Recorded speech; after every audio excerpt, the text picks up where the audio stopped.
Greetings, viewers. Today I'm very pleased to welcome Waleed Iqbal here in the studio. Just to give you an introduction, Waleed is a very impressive young man, highly educated. He studied at Howard University in the United States, at Wharton. He then, of course, US was not enough, so he came to Cambridge. He studied in Cambridge University, and then also Punjab University, where he's an occasional professor of law. Waleed is also an extraordinary person in that he is in the front line of politics in the Imran Khan's party. He's one of those young people who will be leading the change in politics for the new or Naya Pakistan. Waleed, it's a pleasure to welcome you here. Thank you very much for having me. Thank you very much for taking the time. I know you're at a law conference and we had to steal you away, but very grateful you're here. Let me take you straight to your early days, yeah? You know, because life is influenced so much by the environment in which you are brought up. Mm-hmm. I mean, you have such an amazing heritage. Your grandfather, the greatest poet and philosopher from one of the greatest from the subcontinent, Allama Iqbal. You then had the pressure of having mother and father who were both judges and father a philosopher. Tell me this first. Is this a burden or is it a blessing? I think it's a little bit of both. It's a blessing in the sense, and particularly because of a person who's gone into politics. One of the key things that one has to rely upon, yes, is recognition, and to for people to get to know you, for people to consider you a familiar face, a person who they can associate with, a person who's there, yes, for them, and all those things.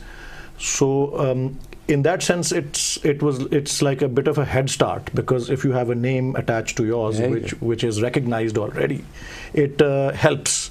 But it doesn't necessarily guarantee a victory. Yes. That I know yes, much to my detriment. Yes.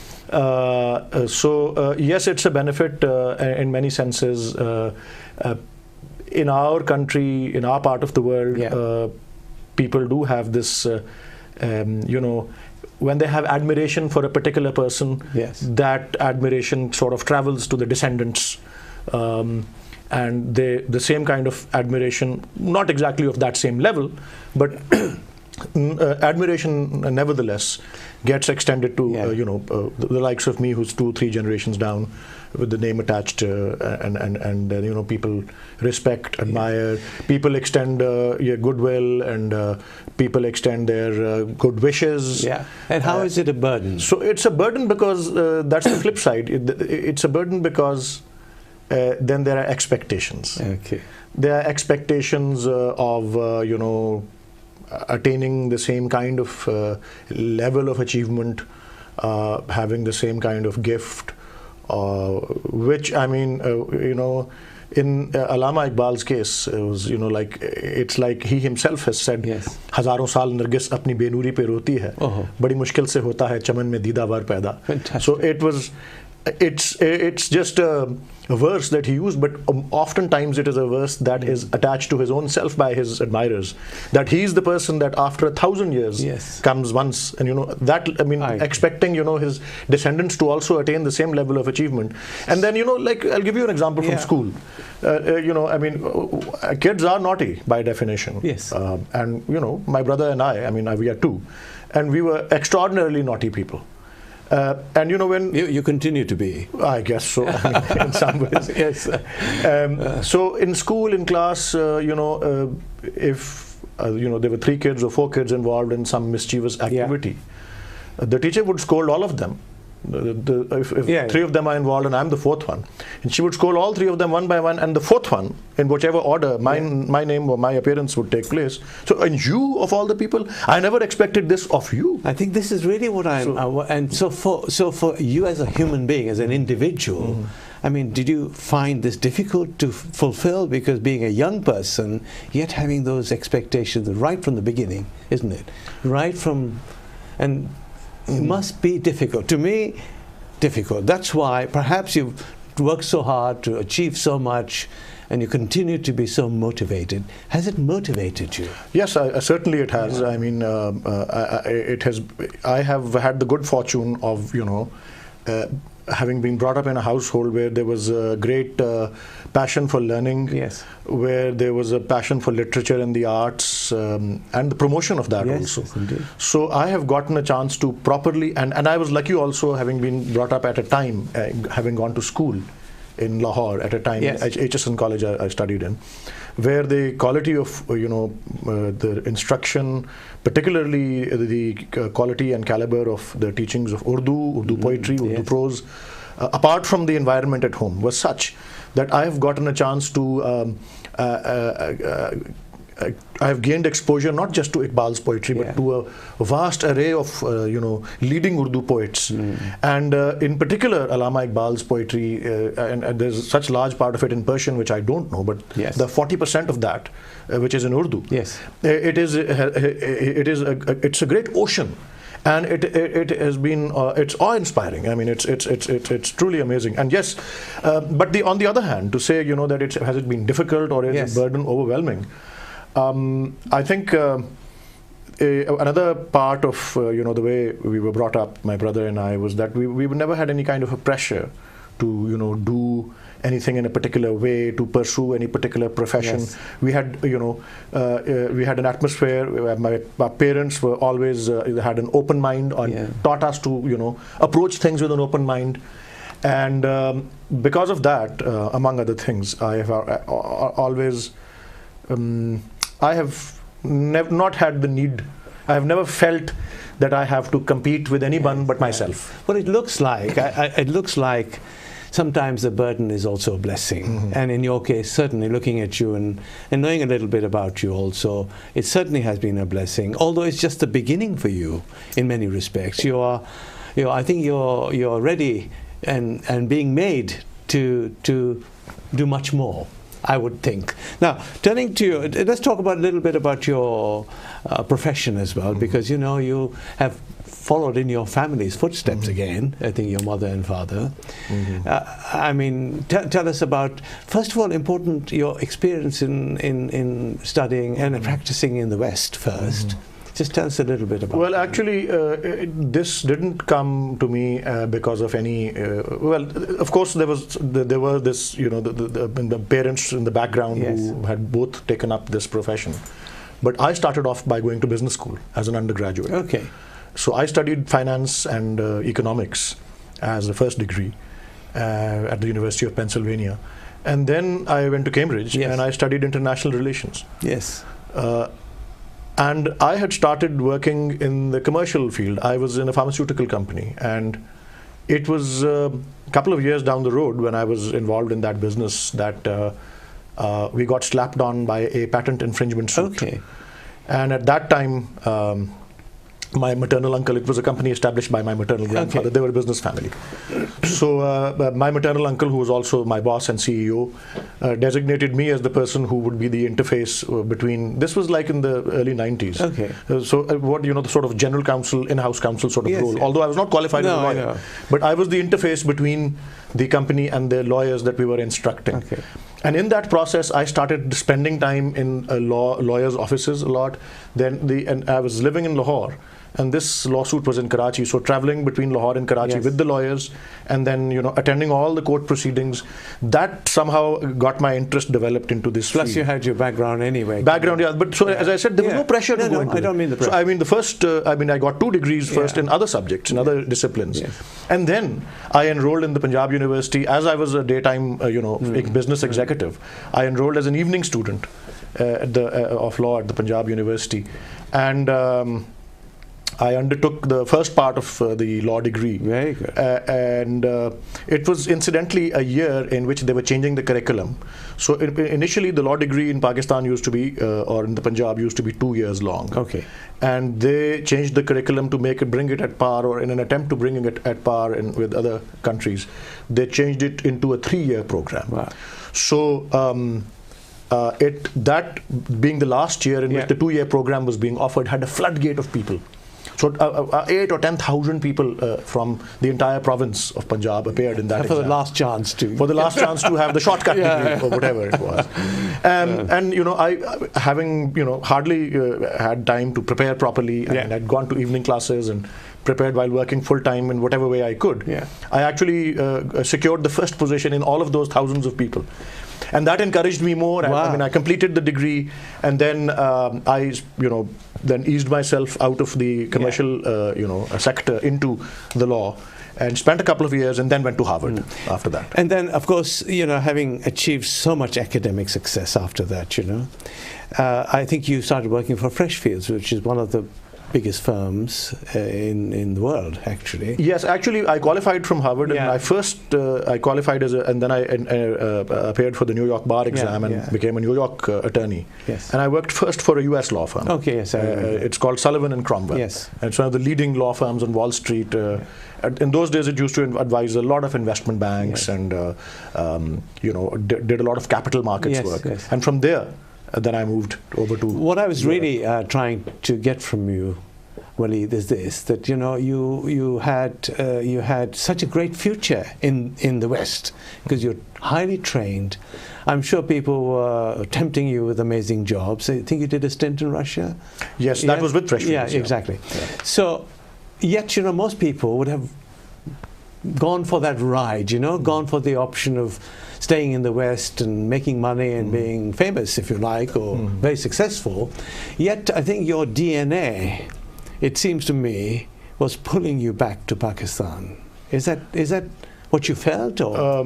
Yeah, the DNA, I don't know. There was, I mean, there was an international career that I was pursuing. Indeed.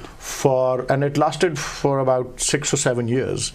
But never in that international career, at least even if not overtly, did I express. But never in that time did I have any doubts that my eventual destination was my own country. So I was doing the work that I was doing. Yes. To you know, of course, you know, there were certain skills that one developed in law school, and then you hone those skills when you go to a first-class law firm in a leading economy of the world, one after the other. And I had the good fortune of both the firms I got to work and about north of 3 years each case, top law firms in the States and in the UK. And those experiences enabled a sort of honing of those skills of instilling this kind of a work ethic, which I knew would come very handy in an emerging market, in a developing country like Pakistan. So the idea was always to gain those skills, but to take them back. But my point is why? Because most people who leave Pakistan find that they have a great career outside, particularly if you're highly qualified. My question again is this: that there must be something really pulling you back to Pakistan. To you it sounds natural, but actually I think if you look at people around, Asian people in the United Kingdom, you'll find much of them think it's, you know, it's freedom here. It's a way to get away from Pakistan, not to return. There are many reasons for that, but you were always consistent that you wanted to go back. Is that because you wanted to serve your country? You were nationalistic in that sense? Absolutely. That was one factor. So my point being, you did have it in your DNA. Yes, absolutely. If that's what you, in that sense, yes. And also, the desire was there was an overarching desire that, you know, that one has to go back to one's country and be of value. That's very now that was a little fluid. In what form, in what way one can be of value? You can be of value as, you know, I mean, in my profession, of course, a good legal, you know, you help in the improvement of the legal sector, legal services. In, you know, in the field of instruction, you impart all the, if you know, in a country which is among the most illiterate in the world, and if you can go, if a citizen of that country has had the good fortune of being educated in the finest universities in the world, to be able to give back. So that was always the intention. So I think you always had you always wanted to return. You wanted to make a difference in Pakistan. Yes, absolutely. So I can see you setting up the law practice, and that's a very natural thing to do. That's where I started when I returned. Yes, after 8 or 9 years I returned. Yes, including the part involving the education plus the experience. So about 8 years or so I was away. And of course, although you will talk to your wife later on, but although you married her, because she's from here in the United Kingdom, she couldn't hold you back either. So that is something. I told her right at the outset that a part of being married to me will mean that I'm going to go back to my country. I told her right in the beginning, up front, that I'm going to live in my country, and we'll check with her when we talk to her again. But so moving on, actually, yes, I can see that was a normal thing for you to do. But then turning to politics, in a sense, because if you look at the established parties, you don't seem to sort of have that mindset. You don't have that political mindset. You have a more pure mindset, if you like. So what made you take I would say mindset, pure is maybe too spiritual a word. I'll be more concrete and practical. I'm more of an academic or technocratic mindset. Okay. But the reason why I chose to enter upon this area of politics, which obviously leads to public service, that's how I look at it, was because a party by the name of Pakistan Justice Movement, or Pakistan Tehreek-e-Insaf, PTI is known for as short, that was there in the field, led by a man of Imran Khan's stature and integrity. And patriotism and love and passion for his country and its people. So that was the reason. Had it not been there, I would not have chosen to go into and joined any of the other. You said there were these established, these entrenched political parties. Had they been on the horizon and this third option had not been there, I would not have gone into that. I would have been content doing what I was doing. I can recognize that your education, your background, only enables you to align yourself with such a movement, such a party, because all the things that we've talked about also belong the aspirations of Imran Khan's party. So and he has some qualities. He has some qualities which other leaders do not have in Pakistan. I'm not saying he's bereft of weaknesses. No. He must have those too, but they're not relevant. Well, but just one weakness is I bowled him in nets one day, bowling a leg spin. So, so that's one of those. But the thing is, firstly, he does not lie. That's a big thing. If you're a politician in a place like Pakistan, he is not avaricious. He has no greed of any kind for material well-being. He could just have stayed in the cricketing arena after his retirement, apart from being a cricketing captain, in the field of commentating or doing commentary analysis, and he could have made tens of millions of rupees or dollars or whatever.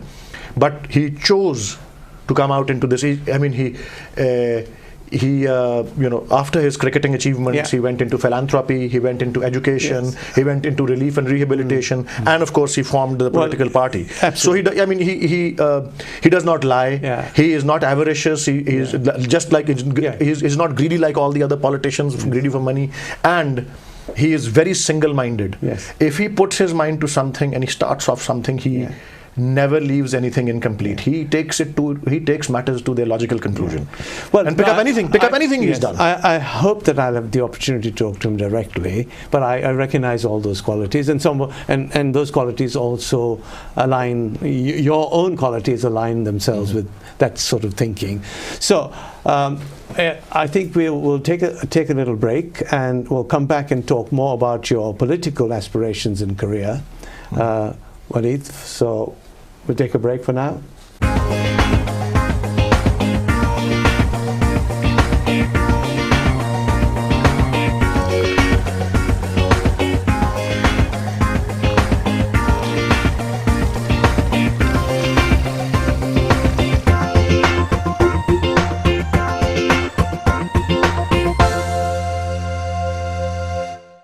Welcome viewers, I'm back talking to Waleed, and we turn and talk about politics a little bit more, and we'll drill down and see what he's got to say for himself and his aspirations.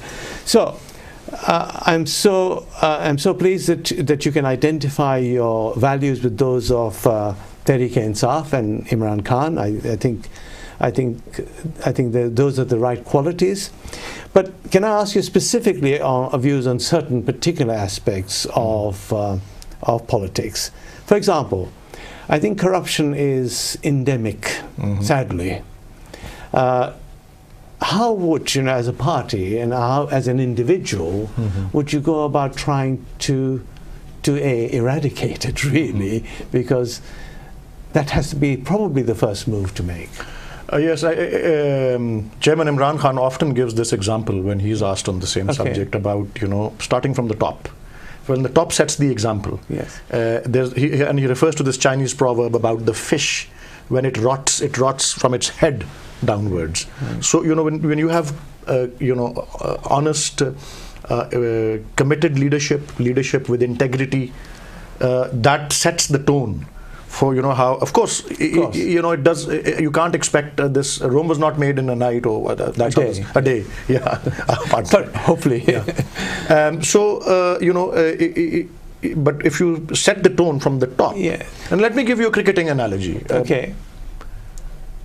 Imran Khan was a captain, and he got, according to one of his autobiographies, he says he got, informed that some of the teammates were trying to gamble or something, and he said, "I'm going to watch you now, and if I see any kind of hanky-panky, I'm going to get rid of you guys. Any of you who does this." Contrast that. This is Imran Khan as captain of the cricketing team.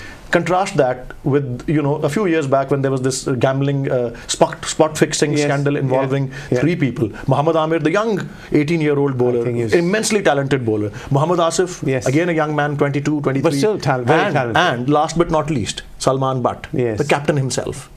So, when you have the captain himself being involved and then found guilty of misdemeanors, of crimes of this nature. I quite understand. So that's the anti-corruption part. But that's not the only part. I mean, the thing is, it's like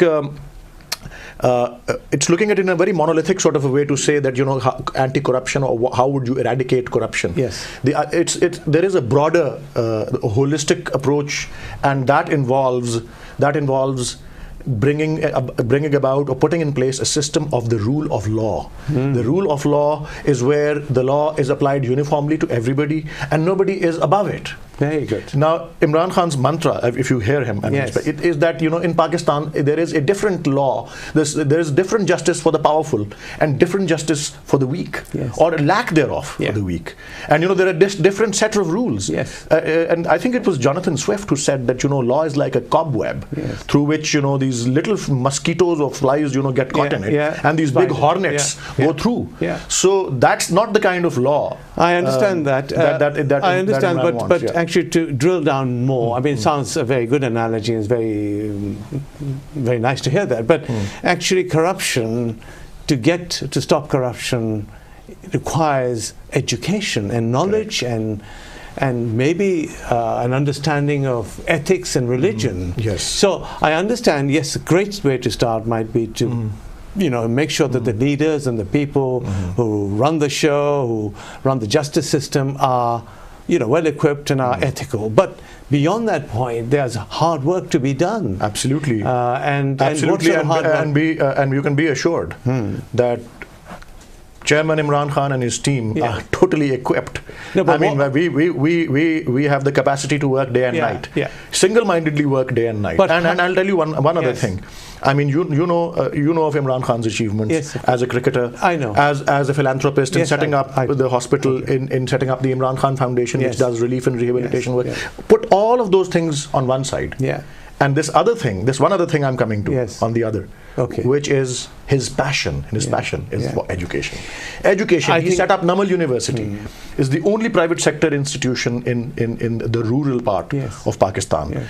And when you talk about education in front of him, his face lights up. As I said, this is his passion. Good. And when on one show like this, he was asked by the interviewer that, about, the possibility that always exists in our part of the world, that, there's going to be some dynastic kind of arrangement within the party. So he was asked about his two sons, and he said, my sons are not interested. But, then his expression certainly changed.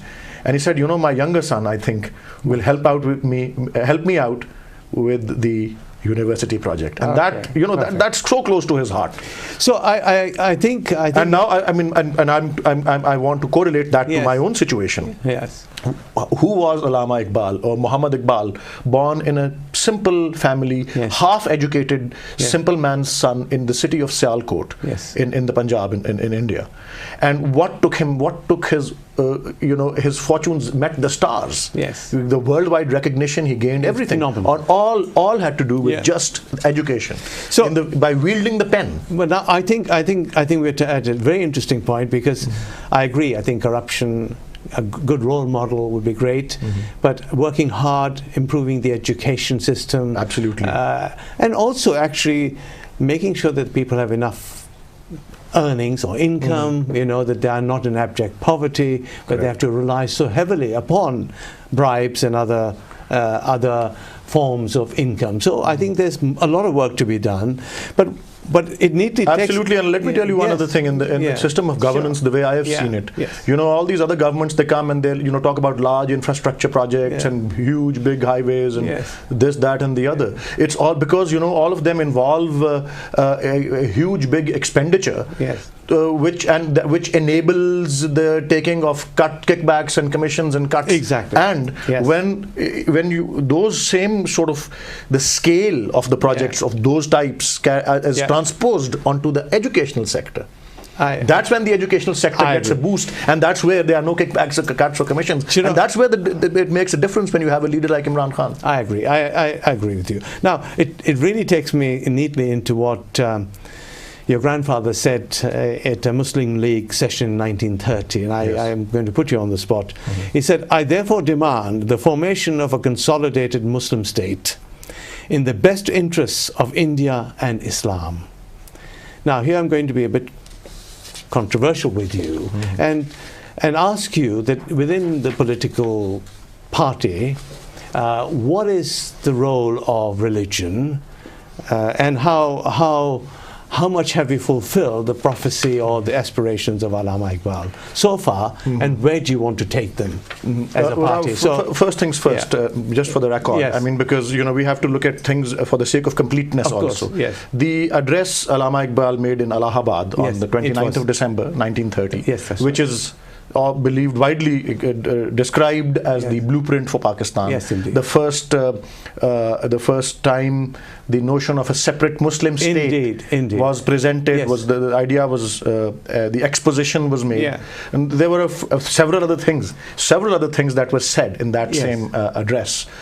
One of those you have cited. The other was to have independence or autonomy. No, I understand. It was about geographical contiguity and Muslim majority areas to become one unit, one independent my question, system. There was talk about a federal structure for that. There was talk about a protection of minorities. I think it was all those things. Whole blueprint. But we don't have time for blueprint, if you don't mind, because it's an amazing vision.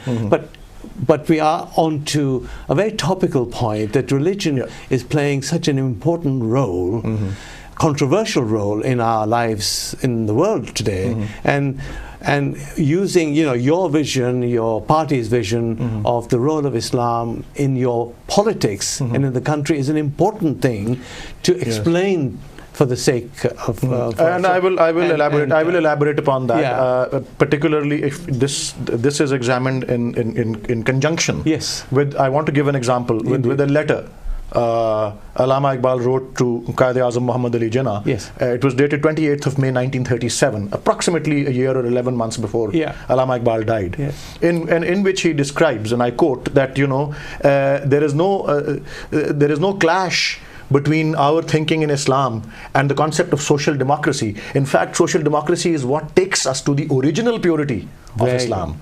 So that's, I think, what we have in terms of the philosophy of the Tehreek-e-Insaf and the role that Islam would have as a complete code of life is foremost, I mean, that in the political sense. In the political sense, it's that of what you would imagine a social democracy to be, involving cross-class cooperation. My point being rather more simple, if you like, is there going to be legislation, if you like, which will compel people to do, or will we follow an Islamic code of legal system, or, I mean, what is the policy, if you see what I mean, rather than the ideals, which I fully understand and subscribe. So is there a policy saying, yes, we'll have Islam at the core of justice? Will it be Sharia law being practiced? It's just...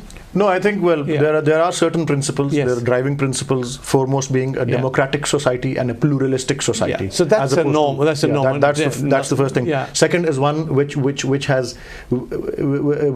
emphasizes on the principles of tolerance, of when I said plurality, I said, okay, democracy, but plurality also, where there is diversity, where, for example, but these are ideals rather than... So but they have to be implemented. They may be implemented, but what is enshrined in law? In other words, how is the legal system going to incorporate Islam, if at all, or will it be left to individuals to be a private matter of a private practice, if you like, rather than a legally enforceable system of some type? For that, one has to take a leaf directly out of Iqbal's book, which is his notion of Islamic jurisprudence and of Islam, the approach. And that is the approach that led to the creation of Pakistan. That is the approach that Muhammad Ali Jinnah took. There were other movements. For example, before the Pakistan movement, there were two other movements which were driven by Islam. There was the Khilafat movement, there was the Ulama's movement, which were driven by a certain type of Islam, and they failed. And Pakistan movement succeeded. Why? Because there are, I'm going to be a little bit technical. There is the Islam, the jurisprudential approach of taqleed. Now, taqleed means copycatting. And the opposite of that is the jurisprudential approach of ijtihad. And ijtihad is innovation. That you apply modern ideas.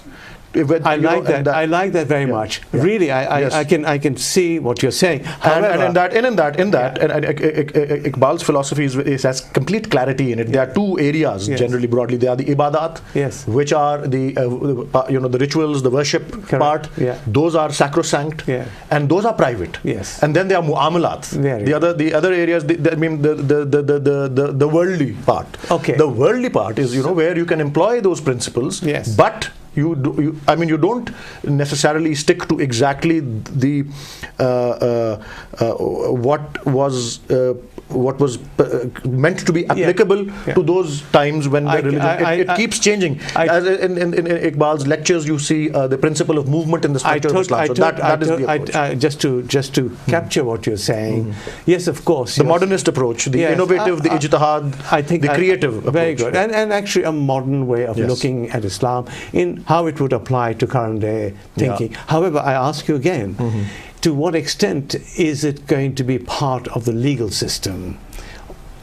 Well, it wouldn't. The way, for example, General Ziaul Haq did. That is the example everybody has, and everybody, I am afraid, considers. As I said, Islam is a religion of compassion. Islam is a religion of peace. And General Zia turned it into simply, his legislation was solely aimed at showing that Islam is about punishment. So I think that's not about. To just round up that point, which I think is beautifully articulated. But I think what you're saying is to have the essence of Islam, rather than force it down people's throats. Very correct. And I think that's a very refreshing approach. And if you can keep that, I think both the party will flourish. And it's a path of moderation. Of course, that is a path. It's a path of improvisation and modern. So I think we could go on. Really, there is one other thing which Allama Iqbal said about religion, and it'd be really nice for you to be a bit philosophical rather than technical. He said, broadly speaking, religious life may be divided between three periods: faith, thought and discovery. Mm-hmm.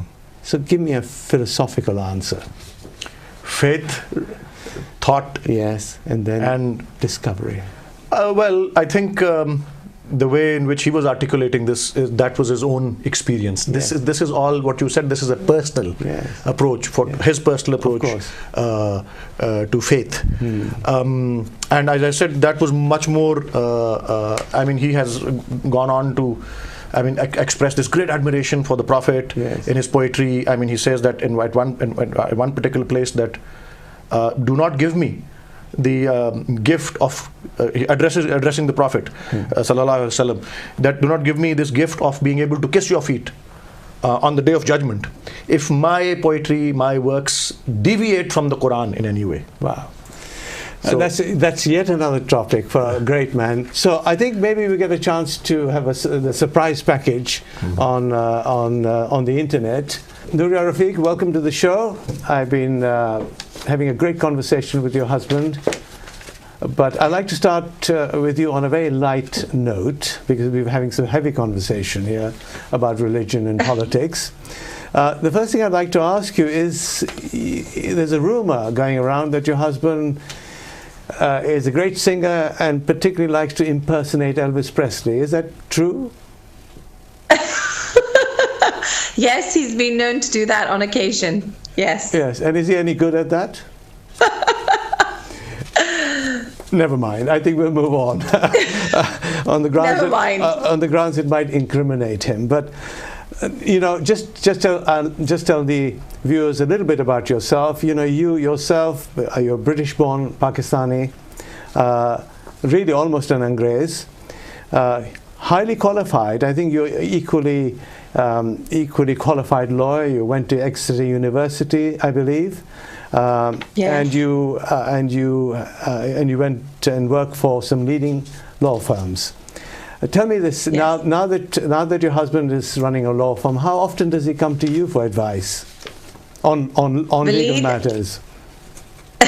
Well, actually, funnily enough, when we both were working at the same time, we very much kept our work separate, away from our home. So we never really mixed it in that way, and I think that's a good thing, because I think when you come home from work, when you're exhausted and you've had a long day, I don't really think that you want to talk about your work when you come home. So we do try to keep that separate. But you know. Well, I'm pleased. I mean, with so much going on in your life, and particularly, you seem to have remodeled yourself. You're doing a lot of social work. Do you want to talk a little bit about your passionate projects? I know that you're very much involved in Labour and Love, which is a social enterprise. Yes. Do you want to talk a little bit about that? Yes, I mean, you know, yes, as you're right, you know, I am a lawyer by background and all.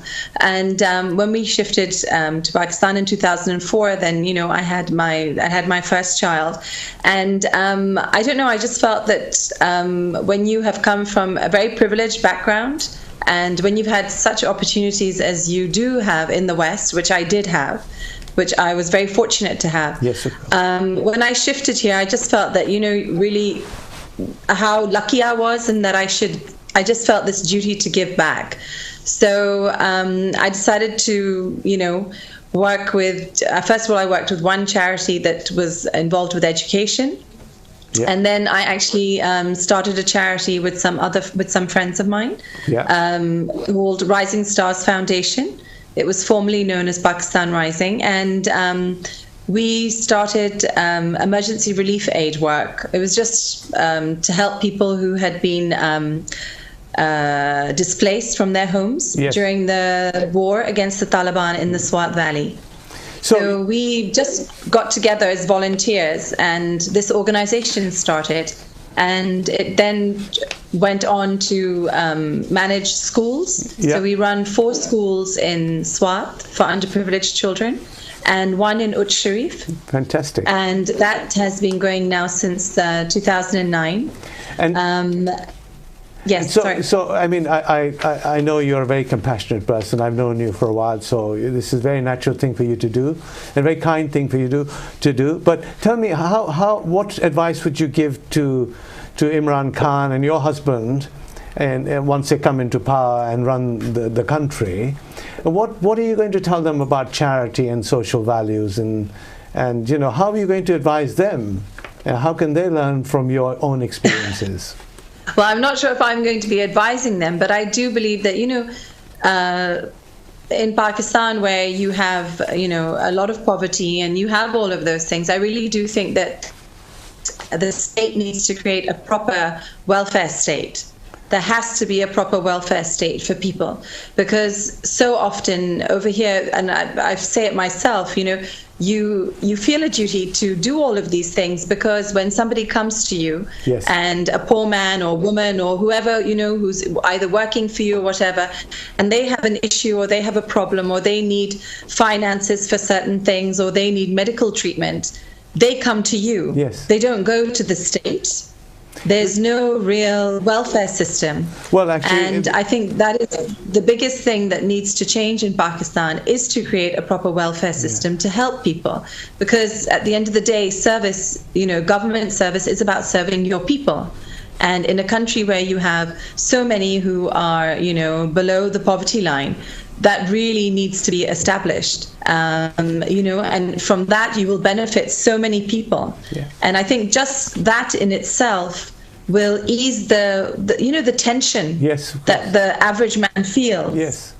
And I think that will relieve that to a great extent. And, you know, I like a lot of people, you know, Pakistanis and Muslims say that, you know, we have the Muslim values and yes, all you see better in the West than you see in the Muslim countries. I know. And this is actually a Muslim idea of an Islamic, you know, the social welfare state. You know, so I would like to see that done. That's very good, and I'm glad. I hope people are listening, and your husband will take heed of what you're saying.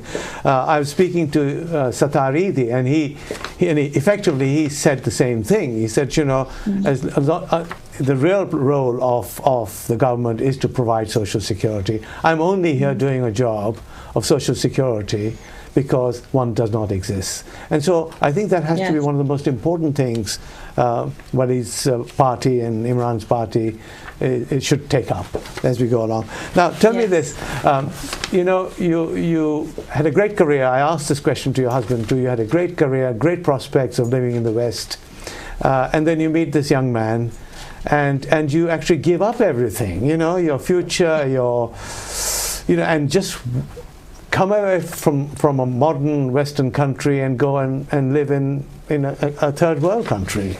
I see it very differently to that. How did he tempt you to do that? I don't see that I've given up something. I think I've gained a lot. It's a different way of looking at things. You know, I think being over here, I feel much more connected to humanity. I feel that what assets and the things that I've learned, I am able to use them in such a manner that benefits so many people.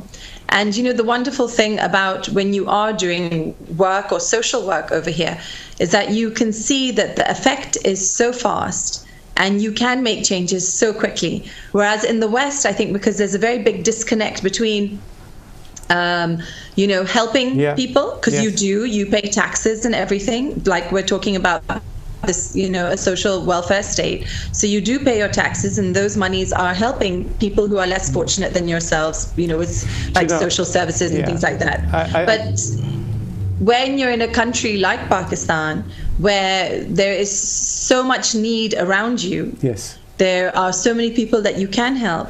I think the most amazing thing is that you have a direct contact with them, because there is you can't go through the state. So it's actually you who are helping people personally yourself. And the reward that you get for helping is far greater than actually what you're giving to somebody. And so I think that's an amazing thing that... And I would add to that, actually, that the fact that your upbringing, your knowledge of the West, the knowledge of the welfare state and the practice actually has been very useful for you to bring from your training, your background, and apply it to Pakistan. I can see, the best of both things happening, as I see in your husband, actually. I think he's applying high-class values, high standards, high morals, high compassion values, and using them where they're appreciated, actually, and has a great impact. So, look, I think both of you make an amazing couple. You really are a dream team, and I hope, I do hope that you do well, and that you are in political power and you make all these changes that are necessary. I'm going to ask you, Waleed, to wind this up a little bit. What I would say, can I give you a minute to, if the whole of Pakistan was listening to you now, okay, every one of them, and actually in this form of online television it's possible for them to do so, what would you say to them that would tempt them or charm them into voting for your party? Because only then will change take place. So I give you a minute to persuade the listeners. I would only say, and I would close on this, it's a hadith from the Prophet, peace be upon him, which is in the form of a prayer. So all I will do is just recite that, repeat that. Of course. And that should sum it all up. And because of course it was originally in Arabic and I read it in Urdu translation, I will first read it in Urdu. Your privilege. And then again I'll put together my own English translation. Very good. And as I said, it's a hadith in the form of a prayer. And it goes, in Urdu it goes as, "Ay mere Rabb, tu mujhko meri apni nigaahon mein chota aur dusron ki nigaahon mein bada bana de." Oh, very good. "Oh my Lord, please lower me in my own eyes, but raise me in the eyes of the others." Oh, what an amazing end to a great program. Waleed, thank you very much for taking the time. Nuria, thank you so much for joining us. It's been... Thank you for having me. Yeah, it's a very good experience to see two young people who have sacrificed, I would say sacrificed, for the right reasons, to go back to their country and try and make a difference. So I wish you all a happy journey, and I hope you achieve what you set out to achieve. Thank you, Waleed. Thank you, Nuria.